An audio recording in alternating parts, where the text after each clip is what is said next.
Ao longo da história da Fórmula 1, normalmente os sucessos de uma equipa são relacionados ao carro ou ao piloto, que geralmente ao final de uma temporada acabam levando a glória e os aplausos. A Fórmula 1 tem muitos heróis anônimos e outros conhecidos que de diferentes formas contribuem para o sucesso das equipes.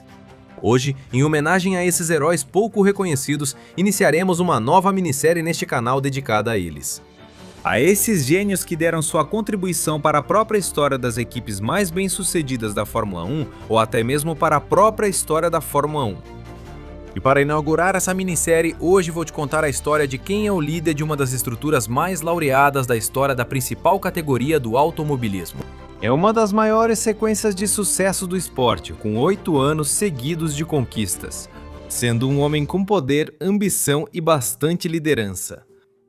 É hora de conhecer o primeiro gênio da Fórmula 1, que não é nada mais, nada menos do que o chefe de equipe da Mercedes, que todos conhecem como Toto Wolff, que ocupa esse cargo desde 2014 e continua sendo o líder da equipe alemã, que atualmente busca retornar aos seus tempos de glória após anos muito complicados com o novo regulamento técnico.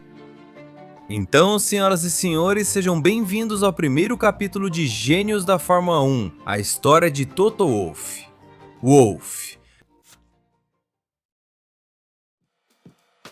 A história de hoje começa com a biografia do nosso gênio da Fórmula 1, e o nome do protagonista desta história é Torger. Christian Wolff, mais conhecido no meio como Toto Wolff, é um homem de 52 anos nascido em Viena, na Áustria, em 12 de janeiro de 1972.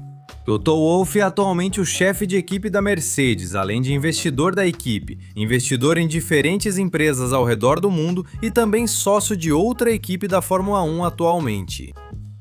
A mãe de Toto Wolff era polonesa e o pai austríaco, e eles se encarregaram de dar a melhor educação possível ao Toto Wolff desde que ele era muito pequeno.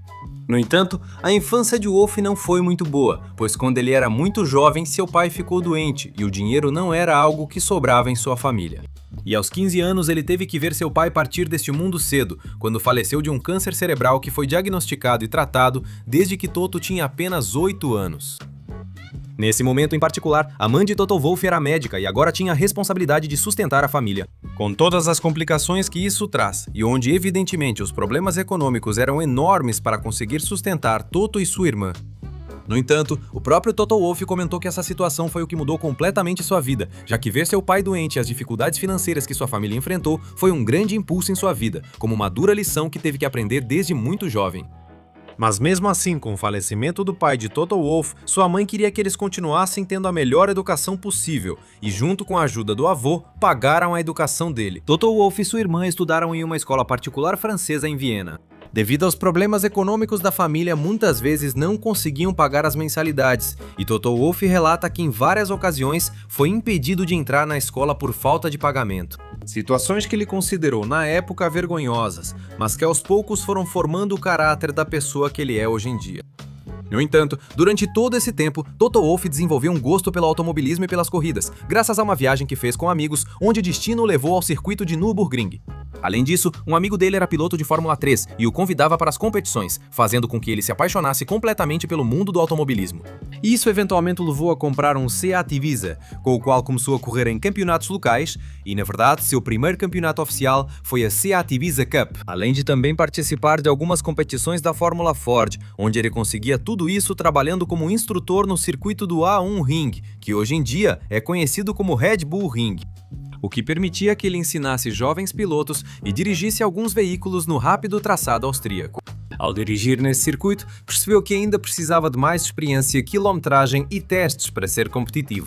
E a falta de orçamento que ele tinha naquele momento fez com que percebesse que não havia maneira possível de chegar ao topo do automobilismo como piloto, levando-o eventualmente a abandonar sua vida como piloto de corridas profissional em tempo integral. Ele preferiu continuar como empresário. E em 1998 ele fundou sua primeira empresa, March 15, ou Março 15 em português, que era uma empresa dedicada a investimentos e negócios de internet e tecnologia. Com essa empresa, ele foi aprendendo gradualmente sobre investimentos, ações e outros temas, permitindo ao Wolff avançar aos poucos, adquirindo participações em mais empresas, gerando assim mais recursos, e desde 2003 ele começou a apostar em investimentos estratégicos e empresas industriais. Um desses investimentos que acabou sendo realizado foi quando ele adquiriu 49% da empresa WAG, que dirige o programa da Mercedes. Em categorias como o DTM, a construção dos motores de Fórmula 3 e o carro de competição da Mercedes, que era o SLG AMG GT3. Seu primeiro investimento no automobilismo foi seguido por aportes em empresas como a BRR Rally Racing, maior distribuidora de peças de rally na Europa. E junto com Mika Häkkinen abriu uma empresa de gestão esportiva, representando pilotos promissores do automobilismo, começando por Bruno Spengler, Alexandre Premat e um tal Valtteri Bottas, que inclusive acabou levando para a Fórmula 1 com a equipe Williams no ano de 2013. Elementos que não só aumentaram enormemente seu orçamento, mas também fizeram com que ele começasse a ganhar nome no mundo do automobilismo, já que ele não apenas investia nas corridas, mas também chegou a participar de alguns campeonatos e corridas avulsas. E ele tinha sido campeão da Fórmula Ford em 1992, mas além disso, ainda venceu em 1994 as lendárias 24 horas de Nürburgring. Ter competido no FIA GT, além de também competir no Campeonato Italiano de GT, ser vice-campeão do Campeonato Austríaco de Rally em 2006 ou vencedor das 24 horas de Dubai nesse mesmo ano de 2006, ou também ter detido o recorde da Fórmula 1, tornando-se o melhor do automobilismo da história, com um tempo de 1.007 minutos e 3 segundos. Assim, Wolff não era um desconhecido no automobilismo, graças às suas participações e investimentos. Mas sua primeira grande oportunidade de chegar à Fórmula 1 aconteceu justamente no ano de 2009. Na temporada, a Williams, ainda sob comando da família Williams, vendeu 15% da equipe para Toto Wolff, tornando o austríaco sócio minoritário. E ele esteve envolvido com eles até o ano de 2014, onde, além de investir seu dinheiro, como ele mesmo havia comentado, conseguiu colocar seu representado, Valtteri Bottas, em tempo integral a partir da temporada de 2013. E durante sua participação como sócio da equipe Williams, a equipe conseguiu uma vitória com Pastor Maldonado no Grande Prêmio da Espanha de 2012, que até hoje continua sendo a última vitória da equipe britânica na Fórmula 1. De modo geral, sua sociedade ajudou a Williams a melhorar competitivamente nessas temporadas. Em 2013, ele teria uma grande chance de avançar muito em sua carreira como investidor, especialmente no automobilismo, já que a Mercedes, a marca que Wolff conheceu na HWA, lhe ofereceu se tornar diretor executivo da equipe Mercedes-AMG Petronas, além de adquirir 30% das ações da equipe e, com isso, também assumir a coordenação completa de todas as atividades da Mercedes no automobilismo. Portanto, no final ele acabou aceitando essa oferta, passou a cumprir seu papel na Mercedes, vendeu 15% das ações que tinha da equipe Williams e desde 2014 exerce o papel de chefe de equipe, sendo o atual líder da equipe alemã.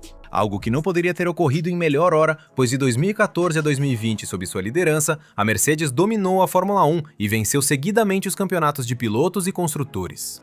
E uma das qualidades que destacam Toto Wolff em sua passagem pela Mercedes é que ele soube formar uma equipe ao seu redor, de colaboradores que permitiram a maior sequência já vista na história da Fórmula 1. E apesar das mudanças na dupla de pilotos, da perda de pessoal e das alterações no regulamento técnico da Fórmula 1, a equipe sempre soube se adaptar para manter seu status de dominante durante 8 longas temporadas.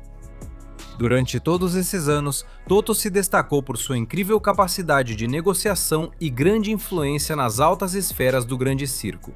Como um dos muitos exemplos que eu poderia dar, em 2021, após a polêmica decisão do Campeonato Mundial que deixou Max Verstappen como campeão do mundo, Toto Wolff fez duras críticas à Federação Internacional do Automóvel e ao diretor de prova Michael Masi pelas decisões daquela competição, que segundo a Mercedes fizeram Lewis Hamilton perder o título. Toto Wolff conseguiu que, mesmo sem alterar o regulamento, como resultado daquela corrida, a FIA não apenas demitiu Michael Masi, mas também reconheceu erros na condução daquela última decisão, que, no final das contas, de uma forma ou de outra faziam com que, na narrativa, a Mercedes tivesse uma maneira de dizer: nós estávamos certos. E esse é apenas um dos exemplos do poder que Toto Wolff tem na hora de negociar dentro do paddock da Fórmula 1. Da mesma forma, seu poder econômico lhe permitiu até hoje ser sócio da equipe Aston Martin, ao mesmo tempo em que concilia suas atividades como chefe de equipe da Mercedes, e atualmente, Toto tem 1% das ações da equipe comandada por Lawrence Stroll. E em seu papel como chefe da equipe Mercedes, sua tarefa basicamente é ser um multifunções. Por um lado, ele se reúne com patrocinadores e é a peça-chave na hora de fechar acordos comerciais com pessoas interessadas em investir na Fórmula 1 em sua equipe. E a outra parte é estar na pista e coordenar as ações da escuderia durante um fim de semana de corridas. Com o passar dos anos, seus colegas o classificaram como um líder nato, com uma personalidade forte e um caráter competitivo, sendo nessa competitividade que ele mostrou talvez sua maior fraqueza, chegando a perder a cabeça, como ficou claro em algumas corridas da temporada de 2021. Mas apesar disso, ele é uma figura de grande impacto para a equipe, e seu carisma e sua capacidade de se conectar com o pessoal com quem trabalha fizeram com que muitas pessoas, tanto dentro da Mercedes quanto no paddock, tenham muito respeito por ele. Um homem que sabe como fazer negócios, sabe como criar conexões, mas acima de tudo, sabe como negociar para benefício próprio e de sua equipe com essas conexões que vai formando. Após a Mercedes ter caído do reinado da Fórmula 1 durante um tempo, muitas pessoas consideraram a possibilidade de Toto Wolff abandonar a Fórmula 1 devido aos maus resultados que a Mercedes vem tendo desde o início da era do efeito solo. Outra característica do austríaco é a baixa tolerância ao fracasso, mas ele também nunca quer desistir e segue comprometido com a Mercedes. E ajudar a reconduzi-los às vitórias, sabendo que 2026 traz grande chance de retomar o sucesso com a mudança de regulamento. E é aí que uma figura como Toto Wolff pode liderar sua equipe. Com o objetivo de aproveitar essa oportunidade que virá com os novos motores e os novos carros do grid na temporada de 2026, para concluir, Wolff em sua vida dentro da Fórmula 1 se destacou por ser um líder nato, um homem que sabe direcionar seus recursos e seu poder para conquistar posições que lhe permitem não apenas obter retorno sobre seus investimentos, mas também benefícios para ele e para sua equipe. É um homem que sabe negociar, que sabe como conseguir o que quer e que tem os elementos, recursos e contatos para alcançar isso. Ele pode não ter sido a base do sucesso da Mercedes em sua era de ouro, mas liderou a equipe nesse período. E um homem que não abandonou o barco apesar da falta de resultados e que está buscando maneiras de levar sua equipe de volta ao topo da Fórmula 1. Wolff é uma pessoa que pode ser caracterizada como acadêmica, e isso é verdade, mas também é alguém que entende e sabe como funciona esse mundo da Fórmula 1, e que sua competitividade pode ajudá-lo a tirar o melhor de si mesmo. Além de ser um homem cujas apostas que faz, na maioria das vezes, acabam sendo pequenas vitórias para ele. Portanto, é uma pessoa que você não pode descartar de jeito nenhum. Toto ainda tem muita energia dentro da Fórmula 1.